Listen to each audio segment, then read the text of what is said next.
नमस्कार दोस्तों, कैसे हैं आप सब। मैं वीरेंद्र प्रजापति यूट्यूब चैनल में आप लोगों का फिर से एक बार स्वागत है।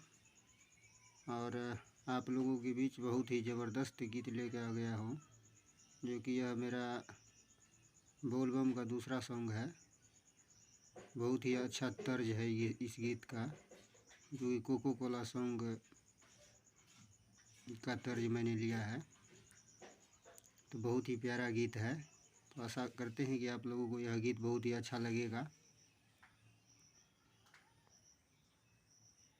अगर मेरे चैनल पर आप लोग पहली बार आए हैं तो प्लीज़ आप लोगों से रिक्वेस्ट है कि मेरे चैनल को सब्सक्राइब कर लें, साथ ही बेल घंटी को भी प्रेस कर लें, ताकि कोई वीडियो मैं अपलोड करूं तो उसका नोटिफिकेशन आप तक पहुंच सके। तो देर न करते हुए गीत की ओर लेके चलते हैं और सुनाते हैं पहले मैं आप लोगों को मुखड़ा।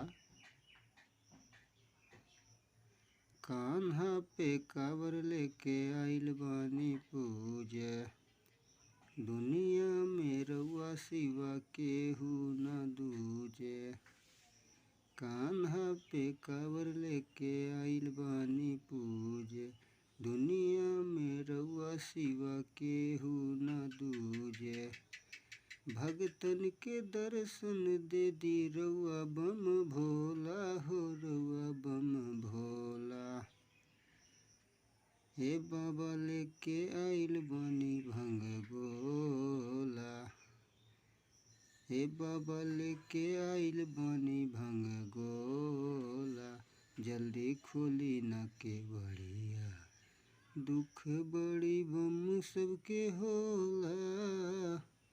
जल्दी खोली न केवड़िया, दुख बड़ी बम सबके होला। अब आप लोगों को फर्स्ट अंतरा सुनाने जा रहा हूँ। अंतरा भी बहुत ही ज़बरदस्त है। कालों के काल बनी रउआ महाकाल हो, कष्ट में डूबल बानी करी का सवाल हो। हमर बतिया के रउआ सब जानेली, हाँ दुखिया के दुख पहचानेली। जिंदगी में कुछ न खाली बड़े झोला हो, खाली बड़े झोला।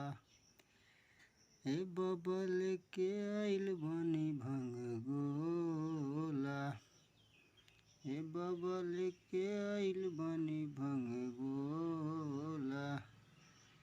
जल्दी खोली न केवड़िया, दुख बड़ी बम सबके होला। जल्दी खोली न केवड़िया, दुख बड़ी बम सबके होला। ये तो पहला अंतरा था। अब दूसरा अंतरा भी सुनाने जा रहा हूँ। सुइया पहाड़ पे चलही में भारी, लाइन में लागल बड़े देखी नर नारी। सुनी राइटर वीरेंद्र के पुकारे जी, सुनील कहेला कि करी ना इनकार जी। दिलवा में बसतनी रउआ बम भोला हो, रउआ बम भोला। हे बाबा लेके आइल बानी भंग गोला, जल्दी खोली न केवड़िया, दुख बड़ी बम सबके होला। तो आशा करते हैं आप लोगों को यह गीत बहुत ही अच्छा लगा होगा। तो गीत बनाने में भाई बहुत मेहनत लगता है। तो आप लोगों से रिक्वेस्ट है कि प्लीज़ आप लोग वीडियो को लाइक कीजिए, कमेंट करके ज़रूर बताइए कि वीडियो कैसा लगा। और साथ ही साथ मेरे चैनल को सब्सक्राइब कर लीजिए और बेल घंटी को भी प्रेस कर लें, ताकि कोई वीडियो मैं अपलोड करूँ तो उसका नोटिफिकेशन आप तक पहुंच सके। और दोस्तों में वीडियो को दबा के शेयर कीजिए। तो मिलते हैं अगले वीडियो में, तब तक के लिए बाय।